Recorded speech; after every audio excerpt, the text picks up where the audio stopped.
My name is Joanne Elliott. I'm a retired chief from about 28 years in, most of it which was reserve time, but the last 4 or 5 years I spent being reactivated. So I came in, I went in straight into the reserves. I was 30 years old.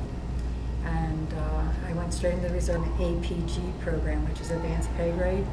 So they brought me in as a second-class petty officer based on my civilian experience.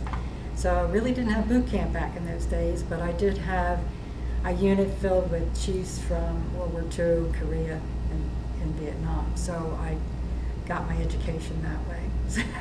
So I started in 1978 at NAS Willow Grove. I had, maybe it was because of where I was stationed in Willow Grove, there was 508 people in my unit. There was only 8 of us females. And we just became one of the guys. I mean, I just got the best. I'm still very close to a lot of my old senior chiefs. I mean, one of my senior chiefs is 9 years old, and we're still on the phone with one another. So, I mean, we just became, when I say brothers and sisters and a close-knit, I mean, it was like, there was no problem. I had absolutely no problem. I mean, we just fit in. They told me how to be a seaman, and they taught me how to behave as a sailor, and I just followed their lead. And I went from there. And for the most part, just tooled around the world, you know, the different duty stations like Catholic, Bermuda, Iceland, Catholic Iceland, and Gitmo. And then in 1999, I got recalled for Kosovo. So I was recalled, and on my orders it said JULLS coordinator, which was Jules coordinator. And I thought, I don't know what that is, and nobody could tell me until I got to AFSAF in Naples. And it was the Joint Universal Lessons Learned Coordinator for Kosovo. That was my title.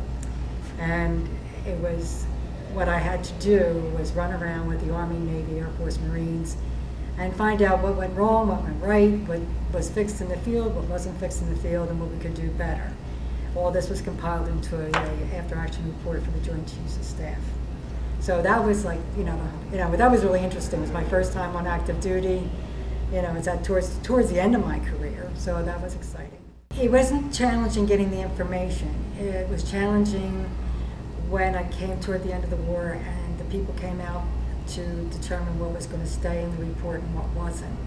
And one of the experience is that the Army had sent through people into Naples, Italy, and they didn't tell the Italians that they were coming with their arms, so there was like a big brouhaha. And so I had that in my report as to what you should do the next time around. And the people came through and they said, well, that's an Army problem. So I got up on the chair and screamed, and I said, if it happens on a joint exercise or a joint mission, it's no longer just an Army problem.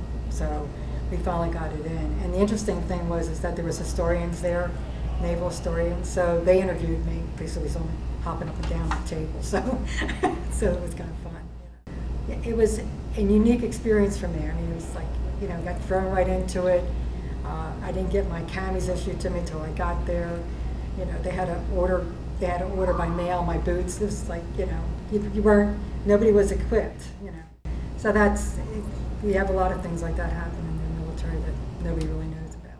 And I went from there, and then I went up to Vicenza, and I went to Dal Malim, which was another joint operation, still working for the Kosovo War, And then I came back, and I went back to my law firm, and then 9/11 hit, and I was sitting at my desk.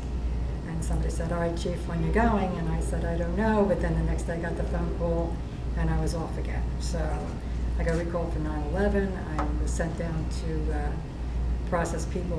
We had to get people on and off active duty really fast. I went down working at the Pentagon. And then they sent me to London to do tax returns for all the Cinque Navure people. And after a year, I went back home, and then I got called up in 2003, sent to Norfolk to process people off of active duty, and that's when I got involved in medical issues.